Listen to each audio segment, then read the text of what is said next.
বাবা কি আবার বিয়ে করেছে? তোমার আম্মু কি তোমাকে মারে?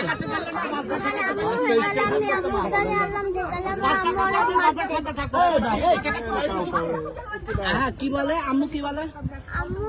আম্মুর কাছে আল্লাহ আমার বাবা চলে গেলে মারে। তোমার আম্মু কি অন্য কারোর সঙ্গে বিয়ে হয়েছে? জানি না, শুধু বেড়ানোর সাথে ঘুরে। দেখা করার সাথে ঘুরে? কতদিন? অনেকদিন হয়েছে। দেখি বাবা, তোমার আম্মু কার সঙ্গে ঘুরে? একটা ছেলের সাথে ঘুরে। কতদিন? আমি ঠিক মতো বলতে পারি না। বলতে পারো না। তোমার বাবা কি মারে তোমাকে? আম্মু কি মারছে আগে? আম্মু মারামারি করছে? তোমাকে মারছে? দেখা করার জায়গায় ঘুরে? তুমি কি দেখছো? কোথায় কোথায় কোন দেখাশোনা করে? ছবি আছে তো? আমাদের ছোট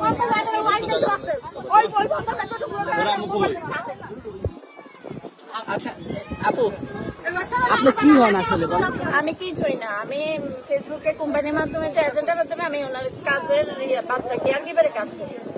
উনি আমার কিচ্ছু হয় না, ওরা আমাদের ফুপি বলে। আচ্ছা, এমনি একটু আপনার পুরো যতটুকু জানেন একটু বলেন তো। আমি তো ততটুকু জানি না, তবে শুধু আমি আসার পর দেখতেছি ওরা আলাদাই, মানে ওদের আমার সাথে ওদের সম্পর্কে ভালো নেই। ওনার বউ কি হয়েছে? এতটুকুই। ওনার বউ কি হয়েছে?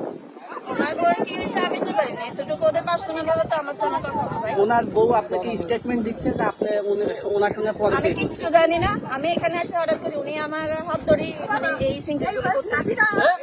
কিচ্ছু জানি না। শুধু এদের মুখ থেকে শুনছি ওদের মা এইভাবে মানে ওদেরকে নার্সারিং এর কারণে ওরা আলাদা বাসা নিচে থাকে, ওদের দেখাশোনা করতে আমাকে রাখছে।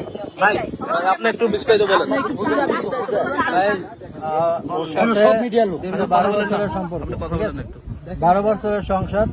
শুরু থেকেই প্রায় এই মহিলার কারণে ওর মা জব করতাম, ধরেন ঢাকা চক্ষু হসপিটাল তো চিনেন, শনির অপোজিটে। এই কারণে ওই চাকরিটা আমার 2018 সালে ছাড়াই।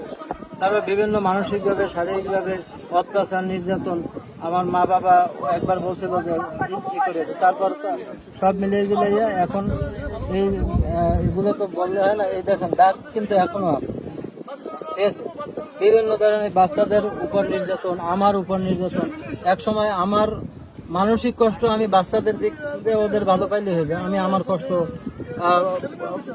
সামাল দিতে পারবো, কিন্তু ওদের যখন বলছে আমার বাচ্চাও ভালো লাগে না, তখন আমরা ওই জায়গায় নিরাপদ মনে করি না, ঠিক আছে? তখন নিরাপদ মনে করি নাই আমরা। এবং ও বলছে যে তোরা বাসাতে নামে যা। বাসার অ্যাডভান্সও আমার দেওয়া ছিল, বাসাও আমার নেওয়া ছিল, সবকিছুই আমার নেওয়া ছিল। ও আমার বলছে যে ওই বাচ্চাদের নিয়ে বাসাতে নামে যা, নাহলে আমি কিন্তু অন্য পদক্ষেপ নেব। নাহলে আমি ওই ঝইঝামেলায় যাই নাই। আমরা অলরেডি আমি পার্সোনালি ওরা উকিল নোটিশ পাঠাই গেছি, ঠিক আছে? আপনার বাসার থেকে নামে যেতে বললো কেন? হ্যাঁ, কেন বললো? তার ভাল লাগে না, আমাদের তিনজন তার ভাল লাগে না। আচ্ছা, এই কতদিন যাবত জানেন যে এটা বউ পদক্ষেপ? এটা ধরেন দীর্ঘ, আপনার ওর উপজেলা চেয়ারম্যানের কল দেবেন, তারপর ইউনিয়ন চেয়ারম্যানের কল দেবেন, মেম্বারের কল দেবেন, ওর এলাকার, আমার না। ওর থেকে ওর পক্ষে মানে বিপক্ষে স্টেটমেন্ট দেবে যে ও যে পরকীয়া করে আর আগেও ধরা পড়ছে কোথায় ভাবনা বৈশা তারেক চৌধুরীর সাথে, এটাও নাম বললাম, বিভিন্ন লোকের সাথে। ওর স্টেটমেন্ট এখনো সগির চেয়ারম্যানের কাছে পুরো 1 বছরের কল লিস্ট আছে, ঠিক আছে? সবকিছু ওভারঅল আপনার ওর এলাকার চেয়ারম্যান, মেম্বার এবং উপজেলা চেয়ারম্যান, 18 বছর উপজেলা চেয়ারম্যান ছিল মামুন মেয়ে, সেও জানে পুরো বিস্তারিত। আপনার ছেলে তখন বয়স কত ছিল? তখন এরা ছোট ছিল, এই জন্য আমি আমার কষ্ট না দেখে, যেহেতু বাচ্চারা ছোট, এই জন্য করছি, ঠিক আছে? আপনি কি তালাক দিয়েছেন? আমরা উকিল নোটিশ অলরেডি।